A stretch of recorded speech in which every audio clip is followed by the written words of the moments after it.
Үйсіндер мен қаңлылар сақ тайпасының мәдениетін одан әрі жалғастырып дамытты. Сауда қатынасының дамуы, темірден жасалған бұйымдардың, қарапайым тігін станогының және ағаш өңдеу, қолөнер бұйымдарының кең өріс алуы өркениеттің дамуына қозғаушы күш бола алды. Үйсіндер мен қаңлылардың материалдық мәдениеті толық зерттелді.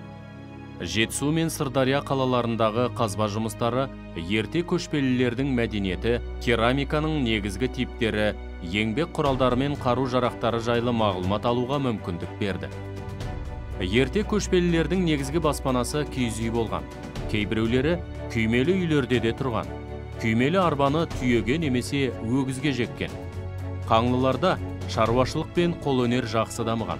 Әсіресе зергерлік, ұсталық өнер, құмыра жасау ісі өркендеген. Қорғандардан табылған темір заттар металлургия ісінің дамығанын көрсетеді. Халықтың бір бөлігі темір және полиметалл рудасын қазумен, алтын мен күмісті өңдеумен айналысқан. Қаңлылар арасында сауда-саттықта кең тараған. Көшпелілер мәдениетінде алтыннан жасалған тәті мен жүзіктің алатын орны ерекше. Үйсін қорғандары негізінен үйінді оба түрінде болған. Ер адамдарды қылыш, жебе садағымен бірге жерлесе, әйелдер сырға, жүзік, моншақ, тағы да басқа әшекей бұйымдармен жерленген. Үйсіндер мен қаңлылардың бейнелеу өнері сақтардың көркемдік дәстүрімен байланысты. Үйсіндерде құмыра жасау кәсібі ерекше дамыды. Қыш ыдыстар құмырашы ұршықшасында да, ішіне құм толтырылған мата қалыпқа қолдан жапсырып та жасалған. Үйсіндердің пайдаланған негізгі ыдыс аяқтары тегене, кесе, тостаған, құмыра және қазан болған. Бұл ыдыстарды әртүрлі пішінде жасаған.